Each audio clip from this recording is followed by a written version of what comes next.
안녕하세요, 맥건입니다. 기간도 계획도 정하지 않고 떠난 바이크 여행을 다녀왔습니다. 이번 여행은 맛집을 찾아가는 여행도 관광지를 찾아가는 여행도 아닌 행복은 무엇일까? 나는 지금 행복한 상태일까라는 질문을 나 자신에게 던지고 그 해답을 찾기 위해 바이크에 시동을 걸고 즉흥적으로 떠나게 된 무계획 여행이었습니다. 월요일 저녁에 인천에서 출발하여 처음 목적지인 전라북도 장수군으로 향했습니다. 날이 어두워지고 쌀쌀해지면서 논산에서 우선 하루 쉬었다 가기로 생각합니다. 그렇게 첫날이 지났습니다. 그렇게 논산에서 하룻밤을 보내고 바이크에 올라 장수군으로 향했습니다. 무조건 목적지로 향하는 것이 아니라 목적지로 향하면서도 쉬고 싶은 장소가 있을 때면 잠깐 멈추어서 쉬었다 갔습니다. 장수군으로 가는 길에 공사가 멈추어져서 쓸쓸하게 남아있는 아파트도 구경하고 잔잔한 저수지도 구경하며 한가로이 바람 불던 농밭도 구경하며 그렇게 장수군에 도착했습니다. 제가 장수군으로 처음 목적지를 정한 이유는 하나였습니다. 제1교포 3세 출신인 자연인 신종영 씨가 사는 곳을 보기 위해. 나는 자연인이다부터 휴면 다큐 행복까지 그분이 나오는 방송을 다 찾아봤고 자연 속에서 자급자족하면서 너무 행복하게 살아가는 모습을 봤습니다. 그가 쓴 나는 진정한 조센진이 되고 싶다라는 책 또한 구입해서 읽었고 저자의 글 중에 나는 과거에 환경이 바뀔 때마다 쓴맛을 많이 봤기 때문에 지금은 행복을 확실히 눈앞에 보고 느낄 수 있다라는 말이 저는 마음에 와닿았습니다.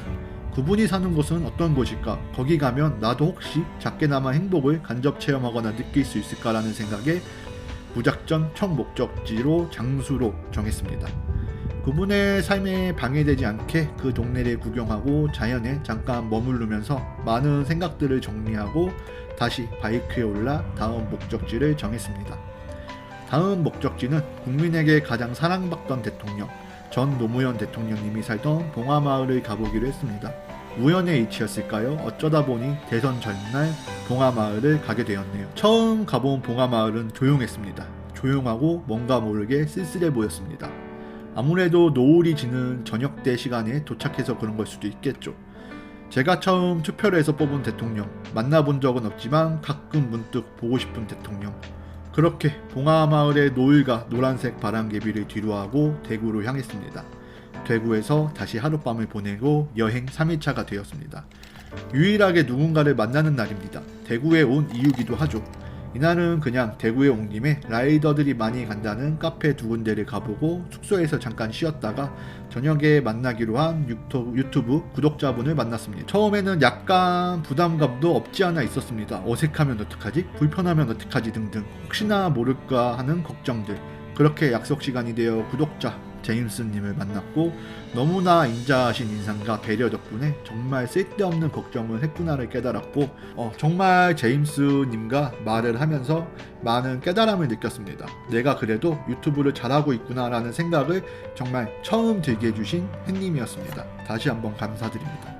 그렇게 대구에서 하룻밤을 더 보내고 4일째가 되는 날 남쪽으로 내려온 김에 바닷가를 보면서 마음을 정리하기로 합니다. 무작정 남해안 쪽 완도로 향했습니다. 가는 길에 하동에 들려 예전에 먹었던 맛있는 돈가스도 다시 먹고 이제는 사용하지 않는 하동역에 잠깐 들려 한때는 활기찼던 예전 하동역의 모습을 생각하며 마음의 여유를 갖고 철길이 따라 불어오는 바람을 느끼며 잠시 쉬었다 섬진강 줄기를 따라 다시 완도 쪽으로 라이딩을 시작했습니다. 가는 길에 이름 모른 호수인지 저수지인지 아름다운 곳에서 또 한 번의 휴식을 하며 자연을 느끼고 완도 이름 모를 섬마을에 도착하여 노을을 감상하고 그렇게 마음의 여유를 갖고 밤이 돼서야 완도 목적지에 도착했습니다. 숙소에 누워 간단하게 라면을 끓여 먹고 그렇게 여행 4일차가 마무리되었습니다.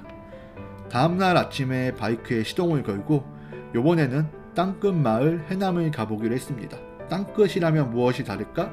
거기에 가면 무엇을 느낄 수 있을까? 그렇게 여행 5일차 해남 땅끝 마을로 목적지를 정하고 라이딩을 하던 도중에 만나게 된 섬마을의 아주 작은 성당. 신부님도 신자분들도 아무도 안 계시는 조용한 성당에 잠시 들려 혼자만의 기도도 하고 아주 잠시 마음의 안정을 찾은 뒤 다시 땅끝 마을로 향했습니다. 땅끝 마을에 도착해 잠시 바다를 바라보고 깊은 고민을 하다가 우선 다시 집쪽인 인천으로 올라가기로 결정. 내비를 쳐보니 내륙 도시들을 통과하는 경로라 북적북적한 도시로는 가기 싫어 영광을 거쳐 시골길 위주로 코스를 잡고 영광 법성포에 들려 어묵 카페에서 끼니를 때우고 갈매기들과 친분을 쌓고 갈매기들과 잠깐 시간을 가지며 마지막으로 보령호 쪽으로 라이딩을 잡은 뒤 집으로 복귀하기로 결정했습니다. 구비구비 조용한 시골길들을 지나 보령호에 도착했습니다. 정말 살면서 처음 느껴보는 고요함이었습니다. 새소리, 물소리, 그 어떤 소리도 들리지 않고 오로지 제 숨소리만 들렸습니다. 아주 오랜 시간 보령호에 앉아 정말 많은 생각들을 했습니다. 그 어떤 소리도 그 어떤 사람도 없던 그 장소에서 마음을 정리하고 그렇게 인천으로 향했습니다. 월요일부터 금요일 5일이라는 시간 동안 행복을 생각하며 떠난 여행. 하루 빼고 약속도 계획도 없기에 시간에 쫓기지 않고 아름다운 곳을 보게 되면 쉬었다 가고 오로지 내 마음대로 여유를 갖고 그렇게 다녀온 여행이었습니다. 아름다운 장소에서 그리고 한적한 시골길을 달리며 정말 많은 생각들을 하게 되었고 항상 제 머릿속에 자리 잡고 있던 행복이란 무엇일까? 나는 지금 행복한 것인가? 아니면 행복하다고 자기 합리화를 하고 있는 걸까?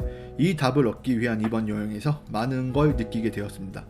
한 번도 해보지 않았던 계획도 없던 일정에도 없던 여행. 그냥 바람 맞으며 내가 좋아하는 바이크를 타고 떠난 여행. 그렇게 저는 이번 여행의 목적인 행복한가에 대한 답을 얻었습니다. 사람마다 행복의 기준은 다 다릅니다. 왜냐하면 나와 똑같은 사람은 세상에 존재하지 않으니까요. 누군가의 행복은 돈이 될 수도 있고 누군가의 행복은 마음의 여유일 수도, 가족, 친구, 연인이 될 수도 있겠죠. 그 외에 다양한 이유들이 존재하겠죠. 한적한 시골길을 달리다가 교회를 지날 때 문득 생각이 들었습니다. 수도권에 있는 아주 큰 교회에서 돈을 많이 버시고 좋은 차를 타고 다니시는 목사님이 행복하실까? 아니면 작은 시골 마을에서 주민들과 함께 농사를 지으며 주님의 말씀을 전달하며 살아가는 목사님이 행복하실까? 의대를 나오시고 신부님이 되어 가장 가난한 수단에서 봉사활동을 하시다 선종하신 이태석 신부님의 영상을 보면서도 많은 생각을 했었습니다. 과연 신부님은 불행하셨을까? 행복하셨을까? 제가 다 알 수는 없지만 정말 행복한 삶을 신부님이 원하시는 삶을 살면서 행복하셨을 거라 저는 생각합니다. 돈 때문에 돈을 벌기 위해 의사가 된 사람보다 병을 고치기 위해 의사가 된 사람이 비록 재산은 적을지언정 더 행복한 삶을 살고 있다고 저는 생각합니다. 법률스님 말씀 중에서 사람은 무엇에도 쫓기면 안 된다라는 말이 있습니다. 심리적인 시간에서 자유로워야 된다. 마음의 안정을 이루어야 된다는 말씀을 하셨습니다. 마음의 안정이라면 사람마다 또 다 다를 거예요. 누군가에는 돈이 마음의 안정이라는 사람도 있고 누군가는 사랑하는 사람이 마음의 안정이라는 사람도 있겠죠. 제가 보러 간 신정영 씨는 시간과 돈에 쫓기며 살지 않기 위해 자연에서 모든 것을 얻고 돈에 얽매이지 않는 인생을 살면서 행복을 찾았다고 말했습니다. 최근 인터넷 글에서 가장 행복한 나라 부탄의 근황이 올라왔습니다. 가장 행복한 나라 1순위에서 93위로 떨어진 부탄. 그 이유는 하나였습니다. 인터넷이 보급되면서 젊은 사람들이 SNS를 시작하기 시작했고 다른 사람과 자기 자신을 비교하면서 행복 지수가 급격히 떨어진 거죠. 돈에 얽매이고 남들과 내 자신을 비교하는 순간 가장 불행한 인생이 시작된다는 걸 저는 깨닫는데 오랜 시간이 걸렸습니다. 저 또한 시간에 쫓기며 돈에 쫓기며 항상 불안하고 우울한 마음으로 살아갔습니다. 유튜브 또한 돈에 쫓기며 돈을 바라보고 시작했기에 수익이 나진 않으니 스트레스와 자괴감에 빠지기도 했습니다. 스트레스를 받는다고 달라지는 건 없더라고요. 구독자 수, 유튜브 수익, 이제는 그런 건 중요하지 않습니다. 그냥 내가 지금 유튜브를 하면서 만족하느냐가 중요합니다. 요번에 구독자 제임스님을 만나면서 제가 3년 동안 유튜브를 하면서 가장 뿌듯했고 만족했던 날이 아닌가 생각합니다. 단 한 분의 구독자라도 제 영상을 보고 행복하거나 재미를 느꼈다면 저는 그걸로 만족하고 구독자가 0명이 되지 않는 이상 계속 유튜브를 해나갈 겁니다. 오늘 하루를 행복하게 살아가면 분명 내일도 행복하고 이번 연도도 행복하며 하루하루 행복이 쌓인다면 내 인생 자체는 행복할 거라고 생각합니다. 이번 여행을 통해 좀 더 깨달은 것 같습니다. 세상을 살아가며 남들의 시선을 그리고 남들과 자신을 비교하지 마세요. 행복은 자기 자신의 마음 먹기에 달려있는 것 같습니다. 행복은 멀리 있지 않더라고요. 누구나 가슴속에 존재합니다. 그걸 찾는 데까지 개개인마다 걸리는 시간이 조금씩 틀릴 뿐. 저는 37년 만에 저의 마음속에 있던 행복을 조금이나마 찾은 것 같아 행복합니다. 행복한가라는 답을 찾기 위해 시작한 바이크 여행. 저는 행복하다는 답을 찾고 이제 집으로 향하는 중입니다.